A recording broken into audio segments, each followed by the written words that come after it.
कि भारतीय जनता पार्टी द्वारा विभिन्न अवसरों पर हम देश के महापुरुषों को विभिन्न कार्यक्रमों के माध्यम से याद करने का काम करते हैं, उनके प्रति श्रद्धा सुमन अर्पित करने का काम करते हैं। और जो इस देश के नौनिहाल युवा हैं, भावी पीढ़ी हैं, उनको भी कार्यक्रमों के माध्यम से भी बतलाने का काम करते हैं कि जो महान विभूतियां इस देश में हम सबों को देश आजाद करके देने का काम किया, देश आजाद होने के बाद इस राष्ट्र को सिंचने का काम किया, मजबूत करने का काम किया, वैसे महापुरुषों को बारे में जानकारी देने का काम करते हैं कार्यक्रमों के माध्यम से। और इसी निमित्त 31 अक्टूबर से सरदार @150 यूनिटी मार्च यह कार्यक्रम चलाया जा रहा है, जो लगातार 31 अक्टूबर से 25 नवंबर तक राज्य में आने वाले 14 लोकसभाओं में इस प्रकार का कार्यक्रम होने वाला है। और उस कार्यक्रम का नेतृत्व माननीय लोकसभा सांसद, राज्यसभा सांसद करने वाले हैं।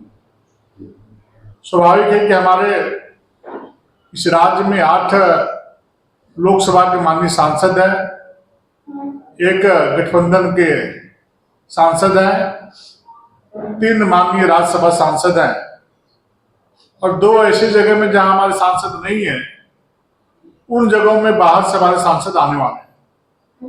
तो इन्हीं के नेतृत्व में जो सरकार के द्वारा जो भव्य कार्यक्रम का सरदार पटेल जी के जन्म जयंती के अवसर पर जो प्रारंभ किया जा रहा है, भारत सरकार के नेतृत्व में, मार्गदर्शन पे नरेंद्र मोदी जी के नेतृत्व में इस प्रकार का कार्यक्रम का आयोजन किया जा रहा है, जो विभिन्न लोकसभा क्षेत्र में आने वाले 3 स्थानों पर 10-10 किलोमीटर का हम इस प्रकार का यूनिटी मार्च करने वाले हैं। और 25 नवंबर के बाद राष्ट्रीय स्तर पर 25 नवंबर से हम 6 दिसंबर तक हम राष्ट्रीय स्तर पर इस प्रकार की यूनिटी मार्च का आयोजन करने जा रहे हैं। और उस यूनिटी मार्च में देश के अंतर्गत आने वाले विभिन्न जिलों से 5-5 युवा उस कार्यक्रम में भाग लेने वाले हैं। हमारे झारखंड के अंतर्गत भी जो हमारे 24 प्रशासनिक जिले हैं, उन जिलों से 5-5 युवा युवतियां उस यूनिटी मार्च में भाग लेने के लिए जाने वाली हैं। और स्वाभाविक है इस कार्यक्रम को इस राज्य में हम कैसे भव्य रूप से संपन्न करें, इसी निमित्त भारतीय जनता पार्टी ने भी और केंद्र सरकार के द्वारा निर्देशित पदाधिकारियों को उनके निर्देशन में हम सभी सामाजिक कार्यकर्ताओं को सहयोग करने वाले हैं। वो कार्यक्रम है कि कोई दलीय कार्यक्रम नहीं है। इस कार्यक्रम में किसी प्रकार का, किसी दल का कोई झंडा लगने वाला नहीं है। इसमें विभिन्न समाज के लोग, विभिन्न राजनीतिक दल के लोगों से भी, सरकार के लोग और हम सभी लोग एक देशवासी होने के नाते, एक राष्ट्रभक्त होने के नाते हम सभी लोगों को आग्रह करके इस कार्यक्रम में उनकी भागीदारी सुनिश्चित हो, इस प्रकार का आमंत्रण दे करके हम प्रशासनिक पदाधिकारियों को सहयोग करने वाले हैं। यह कार्यक्रम जिस क्षेत्र से गुजरे उस कार्यक्रम में उस क्षेत्र में आने वाले, चाहे ग्रामीण क्षेत्र में तो गांव के लोग, शहरी क्षेत्र में तो शहर में निवास करने वाले लोग उस कार्यक्रम में, उस यूनिटी मार्च में शामिल हो। साथ ही साथ अन्य क्षेत्र के लोग भी उस कार्यक्रम में भाग ले सकते हैं। इस प्रकार राष्ट्रीय भावना से ओतप्रोत होकर के हम इस प्रकार के कार्यक्रम देश के सुशील प्रधानमंत्री जी के नेतृत्व में, केंद्र सरकार के नेतृत्व में हम विभिन्न लोकसभा क्षेत्रों में हम कार्यक्रम करने वाले हैं। देखिए, लोकतंत्र में किसी को उम्मीदवार देने से आप या हम रोक नहीं सकते। लोकतंत्र की एक खूबसूरती है, यदि कोई राजनीतिक संगठन चलाता है तो स्वतंत्र होता है कि या तो कैंडिडेट दे या किसी को समर्थन दे या वो चुनाव नहीं लड़े, तो उनका विषय है। लेकिन घाटशिला चुनाव में घाटशिला की जनता ये जानना चाहती है विगत 6 वर्षों से जो कांग्रेस के समर्थन से झारखंड में झारखंड मुक्ति मोर्चा की सरकार चल रही है, घाटशिला के एक एक गांव के लोग ये पूछना चाहते हैं कि विगत 6 वर्षों में हमारे गांव के लिए आपने क्या काम किया है। ये प्रश्न बहुत जोरों से वहां पर आने वाला है और जो उस क्षेत्र के लोगों का जो असंतोष और जो आक्रोश जो उभर के सामने आया है, भारी नाराजगी उस क्षेत्र के लोगों में देखने को मिलता है कि जो बड़ी बड़ी बातें, बड़ी बड़ी वादे, बड़ी बड़ी घोषणा करके कांग्रेस और झारखंड मुक्ति मोर्चा के लोगों ने घाटशिला समेत पूरे प्रदेश में जो वोट बटोरने का काम किया था, झूठा सपना दिखा करके, आज उसका जवाब उस क्षेत्र के लोग देने वाले हैं और झारखंड मुक्ति मोर्चा कांग्रेस के लोगों से ये सवाल पूछने वाला है कि 6 वर्षों में आप 3 काम बता दो कि हमारे गांव में कौन कौन सा काम किया है।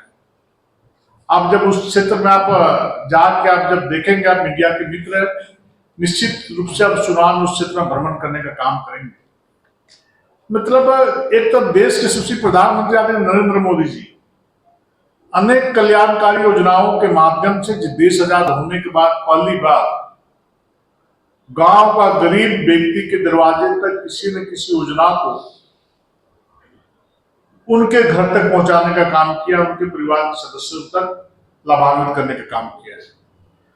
दूसरी तरफ कांग्रेस के समर्थन से जेएमएम की सरकार जो चल रही है इस राज्य में, उनका कोई भी एक ऐसा काम नहीं है जिससे कि जनता बोल सके कि जेएमएम के नेतृत्व में चलने वाली सरकार कांग्रेस के समर्थन से एक भी क्षेत्र के लोगों के लिए काम किया है। एक भी काम, बड़ी बड़ी बातें बोलते हैं, बड़ी बड़ी घोषणाएं करते हैं, अभी भी बोलेंगे बड़ी बड़ी बात, बड़ी बड़ी घोषणा करेंगे।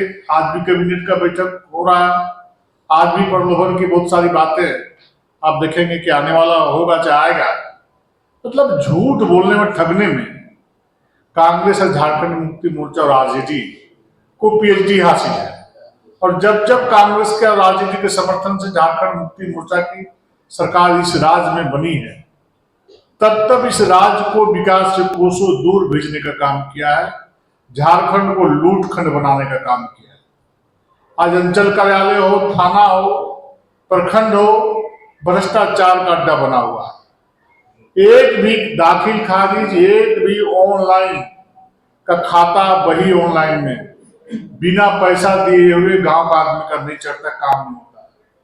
बिना पैसे दिए हुए एफआईआर नहीं होता है। पदाधिकारियों को किसी से कोई डर नहीं है।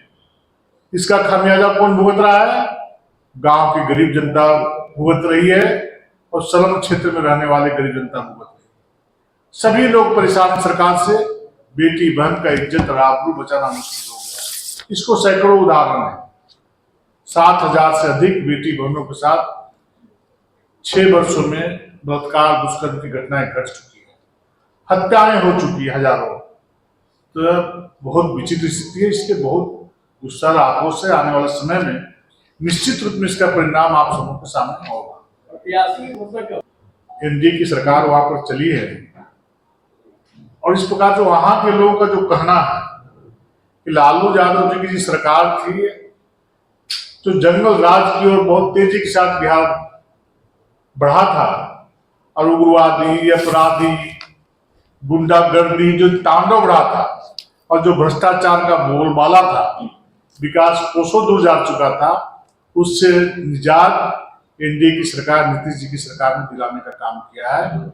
और आज वहां जो बिहार जाते होंगे भाई, वहां विकास बोल रहा है, काम बोल रहा है। तो जनता काम को वोट देती है। जनता जो जनता का सेवा करके उसको वोट देती है। एक तरफ नरेंद्र मोदी जी केंद्र प्रायोजित कार्यक्रम वहां पर चला रहे हैं, तो दूसरी तरफ नीतीश जी के नेतृत्व में वहां पर राज्य सरकार की तरफ से अनेक प्रकार की लाभकारी योजनाएं चलाई जा रही है। इसलिए दूर दूर तक आरजेडी कांग्रेस नजर आने वाली नहीं है। वहां पर एनडीए की सरकार बनेगी और विकास की सरकार बनेगी, भ्रष्टाचार मुक्त सरकार बनेगी।